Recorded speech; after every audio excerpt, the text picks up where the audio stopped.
அந்த ஆத்தங்கரைய கேட்டு பாரு, மீன் குடிச்ச கதை அது சொல்லும். அந்த பண்ண மேட்ட கேட்டு பாரு, பால் கறந்த கதை அது சொல்லும்.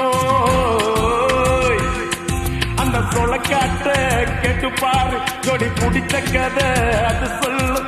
அந்த டூரிங் டாக்கிஸ கேட்டு பாரு, படம் பார்த்த கதை அது சொல்லும். கர்ணம் போட்டு கண்ணத்துல குதிச்ச நினைவுகள் மலருது, மனசுக்குள் குளிருது. கம்பங்கூழு குடிச்சிடத்தானே உதடுகள் துடிக்குது, மீசையும் தடுக்குது. பழகினத மறக்கலையே, அந்த பருவம் இப்போ கிடைக்கலையே. காட்சிகளுக்கு நிறையில்லையே, இன்னும் கண்ணை விட்டு தான் மறையல்லையே. மீசக்கார நண்ப